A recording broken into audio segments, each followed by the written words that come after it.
قسمت کے مارے ہوئے لوگ جب تھک جاتے ہیں پھر دنیا سے کنارہ کر کے خدا کے ہو جاتے ہیں۔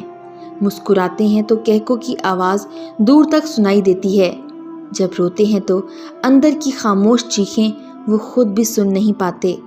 فارغ سر، میں بابا کی بہت لاڈلی تھی۔ میرے بابا کا دبئی میں ہوٹل تھا۔ بابا ہم سب کو اپنے ساتھ لے گئے تھے۔ میں 5 بھائیوں کی چھوٹی بہن تھی، سب کی لاڈلی، سب کی شہزادی، اور میرا نام بھی شہزادی ہے۔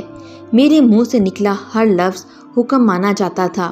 میں وہیں پڑھتی رہی، اچھی تعلیم حاصل کی۔ بابا کا بزنس بڑھنے لگا، 5 ہوٹل بنا لیے، پاکستان میں کروڑوں کی جائیداد بنا لی۔ میں اپنی زندگی میں بہت خوش تھی۔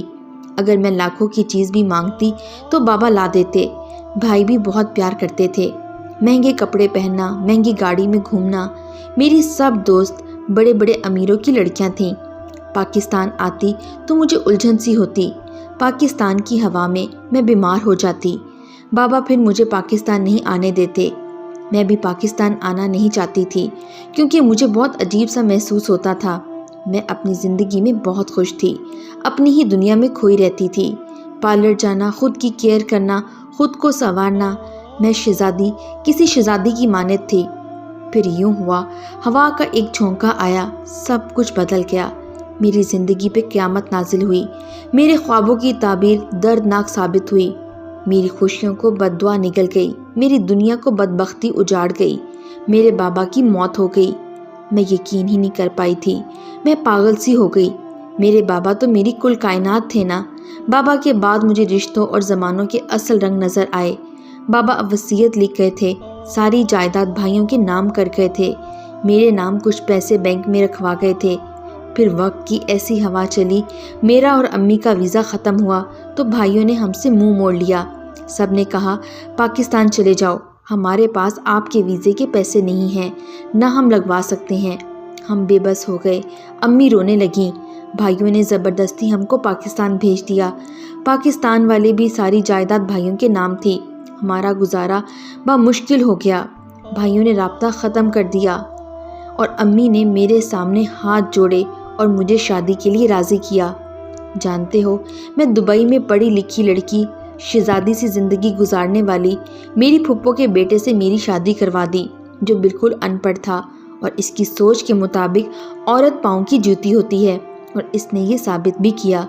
مجھے کچن میں کھڑا کیا اور کہا گیا کھانا بناؤ۔ میں نے بتایا میں نے زندگی میں کبھی کھانا نہیں بنایا۔ مجھے گالیاں دی گئیں، مجھے برا بھلا کہا گیا۔ میں پاگل سی ہو گئی۔ مجھے لگتا تھا میں کوئی خواب دیکھ رہی ہوں۔ میرے ساتھ ایسا کچھ نہیں ہو سکتا، میری زندگی اتنی دردناک نہیں ہو سکتی۔ پھپھو نے کہا میں سکھاتی ہوں کھانا بنانا۔ کھانا بناتے نہ جانے میں نے کتنی مرتبہ ہاتھ جلائے۔ میں گھر کے کام نہیں کر سکتی تھی۔ پھر میرا گھر بسانے کے لیے امی میرے گھر آ کر میرے حصے کا کام کرتیں۔ جب تک امی آتی رہتی اور بینک میں پیسہ رہا، گزارا ہوتا رہا۔ بینک سے پیسہ ختم ہو گیا، میرا شوہر مجھ پہ زہر اگلنے لگا، اور میرے دکھ دیکھ کر امی بھی مجھے چھوڑ گئیں۔ اب دنیا میں میرا کوئی ہمدرد نہ رہا۔ میں پاگل سی ہو گئی، میں اپنے ہوش کھو بیٹھی، اور پھر مجھے طلاق ہو گئی۔ بالکل تنہا ہو کر رہ گئی۔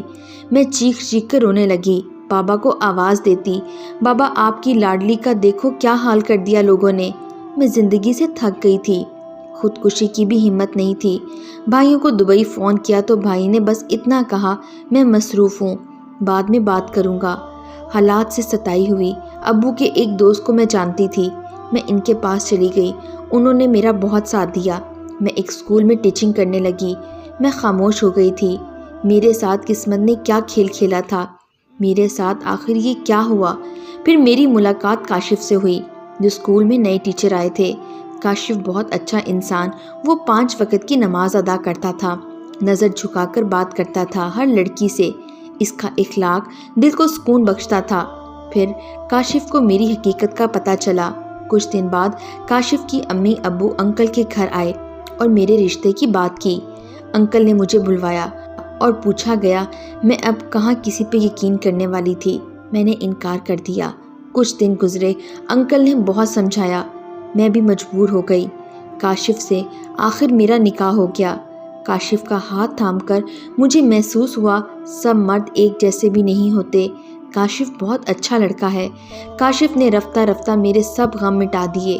میں یقین ہی نہیں کر سکتی تھی زندگی پھر سے مجھے تھام لے گی۔ میں بہت مختصر بتا رہی ہوں۔ آج اللہ پاک نے ہم کو 2 بیٹے اور 2 بیٹیاں عطا کی ہیں۔ میں ہاری بھی زندہ لاش کو کاشف نے تھام کر زندگی عطا کی۔ فارس اس زندگی کے درد کے بعد آپ سے پوچھے گا، آپ اس شہزادی اور بھائیوں کی بے رخی کے بارے میں کیا کہیں گے؟